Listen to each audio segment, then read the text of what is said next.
দোকান খুলতে আসা বৃদ্ধকে মারধর মত্ত যুবকের। প্রতিবাদে কলকাতার ব্রড স্ট্রিটের ঘুঘুডাঙ্গা বাজার বন্ধ করে দিলেন ক্ষুব্ধ ব্যবসায়ীরা। বৃহস্পতিবার সকালে যখন এক ব্যবসায়ী দোকান খুলতে আসেন, তখন দোকানের সামনেই শুয়েছিল এক মত্ত যুবক। নেশাগ্রস্ত যুবককে সরে যেতে বললে ওই বৃদ্ধকে বেধড়ক মারধর করা হয় বলে অভিযোগ।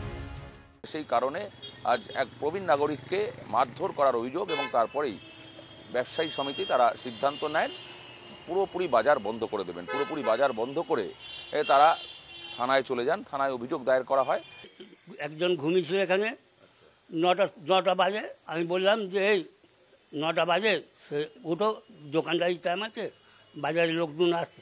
বাস উঠেই আমাকে মেরে দিল, 2 চড় মেরে দিল। দীর্ঘদিন ধরে ঘুঘুডাঙ্গা বাজার নেশাখোরদের আখড়ায় পরিণত হয়েছে বলে অভিযোগ করছেন ব্যবসায়ীরা। মাঝে মধ্যেই মদ্যপ অবস্থায় দোকানদারদের সঙ্গে ঝামেলা হয়েছে বলে জানিয়েছেন তারা। বারবার পুলিশকে জানিয়েও সুরাহা না মেলায় বৃহস্পতিবারের ঘটনার পর নিরাপত্তার দাবিতে বাজার বন্ধের সিদ্ধান্ত বলে দাবি ব্যবসায়ীদের। এর আগেও আমরা থানায় অবজেকশন করেছিলাম, আমাদের বাজারের অন্যান্য কেসের জন্য থানায় আমরা অবজেকশন করেছিলাম। তো থানা আমাদের আসেনি, বলেছিল যে ঠিক আছে আমরা যাচ্ছি, যাও বলে আসেনি। পুলিশ এসেছিল, খুঁজছে, তা ওদের তো এখনো পাইনি। কিন্তু দোকানটা তো আমাদের খুলতে বলে গেল যে আমরা কাল থেকে দোকানটা খুলবো। হ্যাঁ, কাল থেকে খুলছি। কড়েয়া থানায় লিখিত অভিযোগ দায়ের করা হয়েছে। দোষীকে চিহ্নিত করে দ্রুত পদক্ষেপের বিষয়ে আশ্বস্ত করেছে পুলিশ। আশ্বাস পেয়ে শুক্রবার থেকে ফের খুলছে ঘুঘুডাঙ্গা বাজারের দোকানপাট।